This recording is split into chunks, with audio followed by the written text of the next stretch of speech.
ना इस लोक में और ना परलोक में। ये भगवान बोल रहे हैं, यहां किसी के संशय की कोई गुंजाइश नहीं। ना इस लोक में ना परलोक में उसका कहीं भी पतन नहीं हो सकता, विनाश नहीं हो सकता। ना मूत्र विनाशस्तस्य, कोई सामर्थ्य ऐसी नहीं रखता। ये बहुत आनंद की बात है। आप जैसे भी जितना भी प्रयास कीजिए आगे बढ़ने का, लेकिन निराश और हताश होने की कोई गुंजाइश नहीं। अभी वो त्याग और तपस्या की चरम अवस्था को नहीं प्राप्त है, शुरुआत है भजन का। देवर्षि नारद जी ने भी श्रीमद् भागवत में कहा है कि जो सब धर्मों का त्याग करके एकमात्र श्री भगवान के आश्रित हो गया और भजन प्रारंभ किया है, अभी भजन परिपक्व अवस्था को नहीं पहुंचा और वो गिर जाता है, पतित हो जाता है, तो उसका कोई भी पतन करने में समर्थ नहीं, क्योंकि भगवान है रक्षक। उसकी दुर्गति नहीं होगी, वो ऐसे संयोग को प्राप्त होता चला जाएगा जो बड़े बड़े पुण्यात्माओं को भी नहीं मिलता। अभी भजन प्रारंभ किया केवल बस और भ्रष्ट हो गया, उसकी वो गति होगी जो बड़े बड़े पुण्यात्माओं की भी नहीं होती।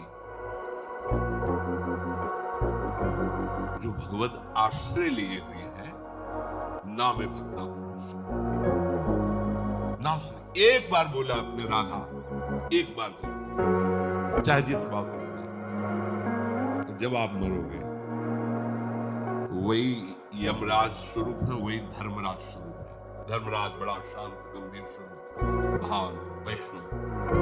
यमराज बड़ा ही विकराल रूप, पापियों के लिए यम है, धर्मात्माओं के लिए धर्मराज है। उनके रजिस्टर में जितना सब कुछ भरा हुआ है, एक राधा नाम बोला, राधा। अब सामर्थ्य नहीं है उनकी कि एक नाम का हिसाब कर सके, क्योंकि महान वैष्णवाचार्य हैं, वो भी द्वादश वैष्णवों में महाभागवत में श्री धर्मराज जी भी आते हैं। वो प्रभु के नाम की महिमा को जानते हैं। एक बार तुम्हारे जीवन में यदि नाम लिख गया है, किसने बोला था या सुना था, तो दुर्गति शब्द तो खत्म हो गया तुम्हारे जीवन का। विश्वास कर, ये दुर्गति शब्द नहीं रहेगा। एक नाम, बस सबसे बड़ी बात है कि इस पर विश्वास की आवश्यकता है। बिन विश्वास भगति नहीं, ते बिन द्रवहि न राम, राम कृपा बिन सपने जीवन ला विश्राम। एक बार, कई बार सत्संग में सुनाया है कि दो भाई थे, एक भाई धर्मात्मा और संत सेवन, साधु महात्माओं को देखते ही उनके चरणों में प्रणाम करना, आदर पूर्वक विनय पूर्वक घर लाना, उनका पाद प्रक्षालन, चरणोदक उतारना, उनकी पूजा करना, सुंदर भोग पकवान बना के उनको पवाना, आदर से विदा करना। उनका जो भाई छोटा था, शराब पीना, मांस खाना, गंदे आचरण करना और अपने भाई का भी विरोध करना, साधुओं को देखते ही गाली देना, ऐसा। दोनों की अपनी अपनी वृत्तियां। बड़े भाई को अंदर से बड़ा कष्ट, एक ही गर्भ से पैदा हुए, पर कैसा ये असत आचरण करता है। कब इस पर भगवान की कृपा। एक दिन अयोध्या के संतों की मंडली वहां से पधार रही थी। पहले संत जन पद यात्रा ही करते थे, उसका स्वभाव था संतों की सेवा। विनय किया तो संत श्रद्धा देखते हैं, उनके आदर भाव को देखकर घर गए। जीव ही प्रसाद पाने को बैठे तो उसी समय वो शराब पी के लड़खड़ाता हुआ वहां से, क्योंकि घर तो एक ही था, वो ऊपर रहता था। पहले संतों से कहा, प्रभु नाराज मत होना, ये हमारा भाई पर ऐसे कुसंग को प्राप्त होकर दुष्ट स्वभाव वाला हो गया। वो संतों को गाली देते हुए ऊपर चला गया, प्रसाद पवाया और घुटने टेक कर कहा, प्रभु क्या इसका भी उद्धार हो सकता है? तो उनमें जो मुखिया थे संतों में, उन्होंने कहा आप चिंता मत करो, भगवान के नाम में बड़ी सामर्थ्य। अभी अभी अभी हम उपाय कर देते हैं जिससे इसकी दुर्गति नहीं होगी। संतों से कहा तुम इनके घर से बाहर निकलो, तो शंख घंटा नाद करते हुए निकला। उसको कमरे में पता चला शंख घंटा नाद से कि संत जन गए। अपने भाई को गाली देने के लिए कमरे से जे ही बाहर निकला तो जो मुखिया संत थे वो खड़े ही थे। बाल ब्रह्मचारी उठा पटक दिया और नशे में ही था, छाती में चढ़ के बैठ के बोले बोल राम राम। नहीं बोलेगा तो जान से मार देंगे, बोल राम। और नहीं बोलेगा बोल। उसने सोचा कि बोल देने से प्राण बच जाएंगे, इतना तगड़ा बाबा जी ऊपर बैठा है, ज्यादा देर बैठा रहा तो राम राम। ऐसे उपहासपूर्ण या अश्रद्धापूर्ण राम राम।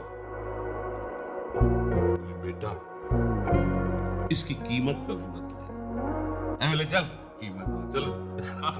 वो तो जानता ही नहीं ना प्रभु के नाम और प्रभु के भक्तों को। नीचे उतर के आए, उन्होंने कहा विश्वास करना मेरी बात का, अब इसकी दुर्गति नहीं हो सकती। कुछ समय बाद उसको कैंसर हुआ, शरीर में भयानक पीड़ाएं, शरीर पूरा हुआ, यमपुरी में पहुंचा। यमराज जी ने पूरा हिसाब सेकंड के कम हिस्से में देख लेते हैं। तो ये तो सीधे नहीं कि जाओ रो में डालो, 2 बार नाम लिया। उनका भाई तुम्हारा पूरा हिसाब जो है नर्क वाला है, बस एक मंगलमय कार्य। संत के द्वारा प्रेरित होकर 2 बार तुमने राम राम कहा, बोलो तुम इसका क्या सुख चाहते हो? जो चाहोगे तुम्हें प्राप्त हो जाएगा, फिर तुम्हें नरक भोगना पड़ेगा जो पाप करोगे।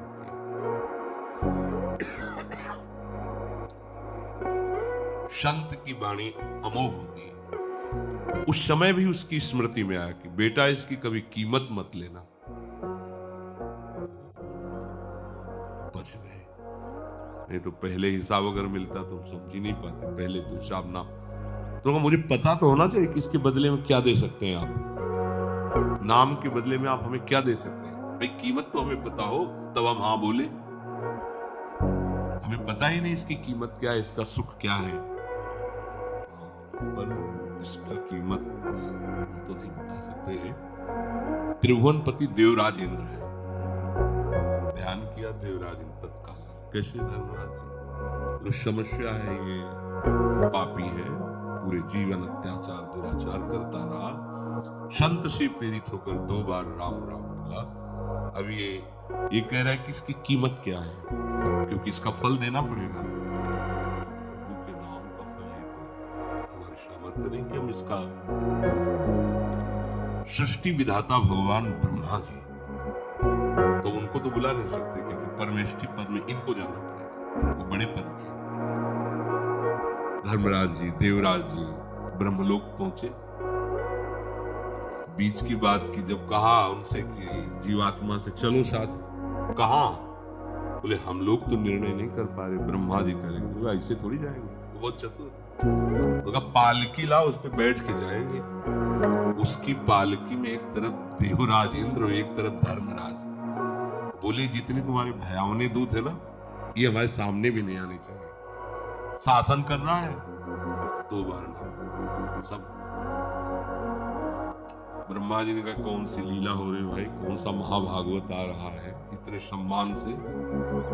बोले प्रभु महाभागवत ने महापापी है, 2 बार ये संत के कहने से राम राम बोला है।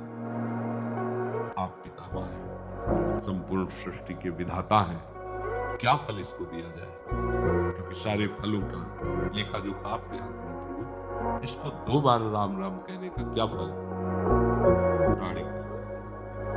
क्या भगवान का नाम है होश में, ऐसे थोड़ी फाइनल में बोल सकते हो, होश में प्रमाणित। तो उन्होंने कहा देखो हम तो सृष्टि रचना और इसमें सब लगे रहते हैं, महादेव जी ध्यानस्थ रहते हैं नाम में, वो नाम की महिमा जानते हैं, उनके पास चलते हैं। ब्रह्मा जी, देवराज इंद्र, धर्मराज, भगवान शिव, परम वैष्णवाचार्य महान।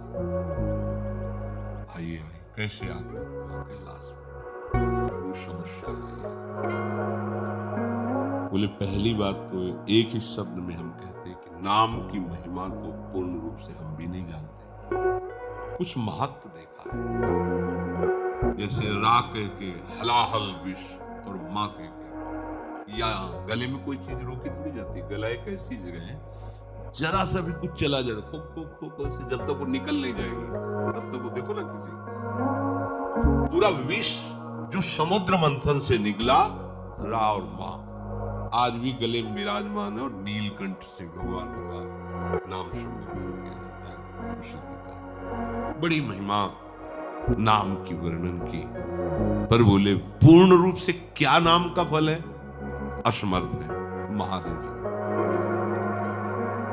अभी तो पूरे त्रिभुवन के बड़े बड़े अधिकारी महापुरुष हैं, भगवान की महिमा के सब ज्ञाता हैं, इनसे बड़ा कौन हो सकता है। अब हुआ कि आखिर निर्णय क्या किया जाए कि क्या है भगवान के नाम का फल। तो भगवान से पूछ लिया, चलो शाकिर, जैसे भगवान नारायण हरि लक्ष्मी जी के साथ वैकुंठ में विहार करते हैं अपने दिव्य पार्षदों के साथ, ऐसे ही भगवान रघुनाथ जी सिया जी के साथ अपने परिकर के साथ साकेत बिहारी हैं। देखो इस पापात्मा जी वो किन के साथ जा रहे हैं? ब्रह्मा जी, महादेव, देवराज इंद्र, धर्मराज, अखिल लोक चूड़ामणि भगवान सिंहासन पर विराजमान है। वाम भाग में सिया जी विराजमान है। चरणों को सहलाते महावीर, महाबली, परम ज्ञानी हनुमान जी।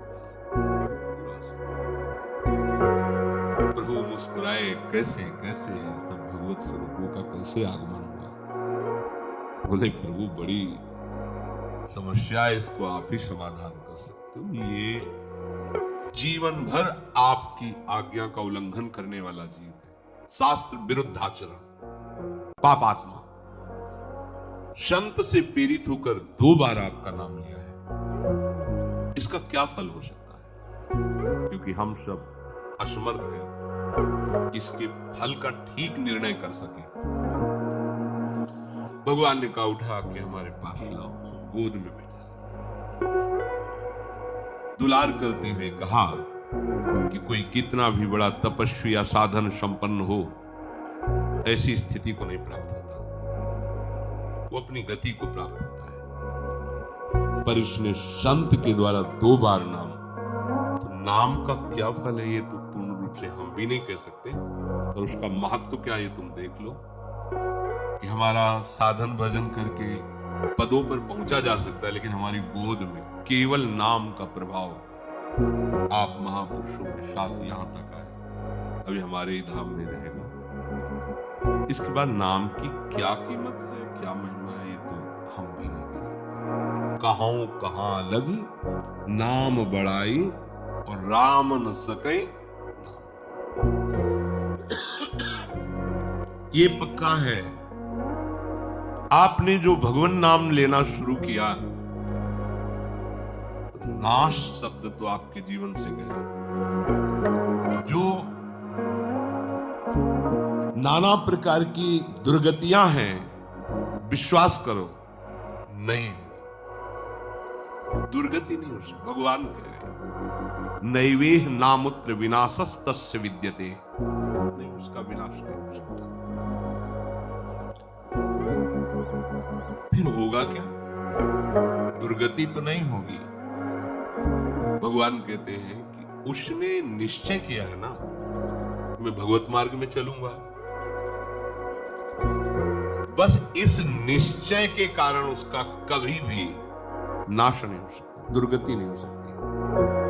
मैं भगवत मार्ग में चलूंगा, अब चल नहीं पा रहा, लड़खड़ा रहा है, गिर भी पड़ता है, राहत न प्रभु चित चूक किए की, करत सुरत सहबार ही की। प्रभु बाहरी बात नहीं देखते, हृदय की बात को। हम चलना चाहते हैं पर चल नहीं पाते, यह हमारी असमर्थता है, पर हम पाना चाहते हैं। इस बात को प्रभु केवल जानते हैं, दूसरा नहीं। दूसरे तो सद्गुणों के महत्व को जानते हैं, उसको नजर में जच जाए तो महात्मा, और नजर से फेल हो जाए तो चाहे जितने बड़े महात्मा होते। प्रभु आंतरिक विषय को देखते, ये मेरे मार्ग में चलना चाहता है, पूर्वाभ्यासवश, मेरी माया की प्रबलतावश ये आगे नहीं बढ़ पा रहा है, नाश नहीं होगा, पतन शब्द नहीं उसके जीवन में होगा, न में भक्ता प्रणश्यति।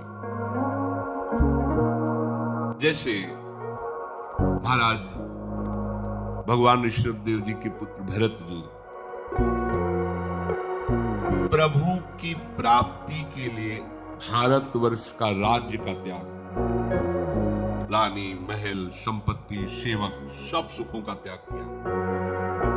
गंडकी नदी, जहां शालिग्राम भगवान जिस नदी में प्रकट होते हैं, उस नदी के किनारे एकांतवास करते हुए अपने चित्त को प्रभु के चरणारविंद में, उनके नाम में, उनकी सेवा में लगाने लगे। एक दिन वो गंडकी नदी में स्नान करके सूर्य अर्घ देने ही वाले थे कि देखा एक हिरनी जो गर्भवती थी, वो जल पीने के लिए आई थी। पीछे से सिंह ने दहाड़ मारी, घबरा गई, वो एकदम छलांग लगाई। गर्भवती होने के कारण वो जो गर्भस्थ शिशु था योनि द्वार से जल के प्रवाह में गिर गया और वो आगे गिर करके मर गई। ये भरत जी ने देखा, वो तो मर गई जो माँ थी, और अभी नवजात शिशु तो मर जाएगा जल में। दौड़े, उसको गोद में उठाया। वैसे ही सुंदर होता है हिरण्यकश्यप। अब लाए, उसको दुलार करने लगे। 2-3 दिन में वो चलने लगा। अब पूरी दृष्टि उस पर, कहीं कोई भेड़िया न खा जाए, कहीं कोई सिंह न खा जाए। नहीं, ये मेरी शरण में है, इसका कोई नहीं है। अब उसको गोद में ले हुए कुमल कुमल घास लेकर उसको पवाते। ये कोई गलत कार्य नहीं किया इन्होंने, ऐसा ही करना चाहिए। कोई भी भक्त हृदय धर्मात्मा वो ऐसा कैसे देख सकता है कि वो जीव मर रहा है और हम उसे जाने दें। जहां तक हो सके हमें प्रयास करना है उसके दुख दूर को, उसको बचाने का, उसको सुख देने का, पर बराबर नहीं, उस पे आसक्त नहीं हो जाना। इसलिए सेवा करनी है, पर ममता नहीं, निर्ममो, निरहंकारा, अहंकार नहीं कि मेरे द्वारा इसका भरण पोषण होता है। सेवा करनी है पर उससे ममता नहीं रखनी। ये परमार्थ के साधन की कसौटी है। सेवा करनी पर ममता नहीं रखनी, गलत हो गया यहाँ। सेवा की और ममता करनी। अब वो बड़ा हो गया था, वो अपने झुंड में चला जाए, जैसे उससे निरपेक्ष होना चाहिए था। उसका जीवन क्या प्रभु जाने। 2-4-10 दिन उसको संभाल दिया, परेशान नहीं हुआ, आसक्त हो गया। अगर वो आंख मूंद के ध्यान भी करना चाहते तो हिरन ही ध्यान में आता है, ऐसे खोल के देख लेते कि कहीं उसको कोई जीव खा न जाए। कभी कभी वो ध्यान में छोटे छोटे सींगों से ऐसे उनको बड़ा सुख मिलता। पुत्र परिवार का जिस लक्ष्य की प्राप्ति के लिए त्याग किया, उसी लक्ष्य में ये बाधा खड़ी हो गई और समझ नहीं पा रहे। कभी गले में उसको ऐसे बैठाल के जैसे अपने बच्चों के साथ दिला, ऐसे वन में हो। अब सारा का सारा समय उसी हिरन के साथ। बड़ा वियोग वर्णन है उसमें जब वो चला। अंतिम समय उसी हिरन में आसक्त रहते हैं। छूट गया, देखो मार्ग छूट गया, एकदम भजन छूट गया। भागवत में लिखा है जिस भजन के लिए उन्होंने सब का त्याग किया, उसी भजन का त्याग कर दिया। एक क्षण भी भजन नहीं कर रहे, बस उसी हिरन के बच्चे के साथ। अंतिम समय में उसी हिरन का ध्यान करते हुए उनका प्राण छूटा। अब क्या होना चाहिए था? दुर्गति होनी चाहिए थी? नहीं, ऐसा नहीं। हिरण बने पूर्ण ज्ञान प्रकाश में। ओ मेरी दुर्गति अर्थात उस उत्तम मानव देह से जो भगवत प्राप्ति की साधना कर रहे थे, उसमें विक्षेप और मैं हिरण के शरीर में आ गया। अब नहीं, जिस दोष के कारण हमारा ये पतन हुआ, अब नहीं। अपनी मां को छोड़ दिया, बच्चा हिरण वही गंडकी नदी के पास है। हरी घास नहीं खाते, कहीं ममता न हो जाए, बड़े सावधान अपने शरीर को उसी गंडकी नदी में खड़े करके जो पूर्व में मंत्र जप रहे, वही मंत्र जप रहे हिरण के शरीर में, वैसी साधना प्रारंभ। क्या पतन हुआ? भगवान की आश्रित परमार्थ में चलने वाला पथिक कभी भी पतित नहीं होता। जो बड़े बड़े परमहंसों की स्थिति होती हुई हिरण की स्थिति है, गंडकी नदी में शरीर को खड़ा किए, मंत्राकार वृत्ति, हरी घास भी नहीं, सूखे तृण पत्ते खाते हैं जिससे राग ना हो जाए। शरीर छूटा, अगला जन्म ब्रह्म ऋषि के रूप में हुआ, कोई साधना नहीं करनी पड़ी। ब्रह्मबोध संपन्न महापुरुष, ज्ञान की ऊंची भूमिका में स्थित जड़ भरत के रूप में। भजन का क्रम नहीं नष्ट हुआ, साधना नहीं रुकी। ये मार्ग ऐसा नहीं 100 बार बोला है तो अब 101 बार शुरू होगा, 99 नहीं होगा। जितनी स्थिति में आप पहुंचेंगे उस स्थिति से कभी पतन नहीं हो सकता। सुरक्षित बैंक है ये भागवती, और ये आपके पास है। बताया दो नाम बोले थे, हिल गया पूरा सिस्टम ब्रह्मा का, निर्णय नहीं कर पाए। और आप अब इसमें सावधानी ये रखनी है कि हमारी बुद्धि की नकारात्मक सोच में ना जाए। 2 नाम से काम चल जाएगा तो शाम के बोल देंगे राधा राधा, दिन भर दुराचार करेंगे।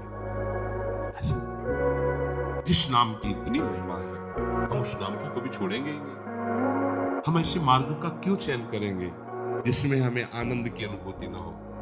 हम लोग क्या है कि अपने मन बुद्धि को नकारात्मक सोच में ले जाते हैं, प्रतिकूल ले जाते हैं कि जब इतनी महिमा, एक बार ये पाठ कर लेंगे, एक बार ये नाम ले लेंगे और खूब खुला जो मनावे सो पापाचरण करो, क्योंकि भगवान कहते हैं आम तो आम सर्व पापेभ्यो मोक्षयिष्यामि मा शुचः, मैं तुम्हें पवित्र कर दूंगा।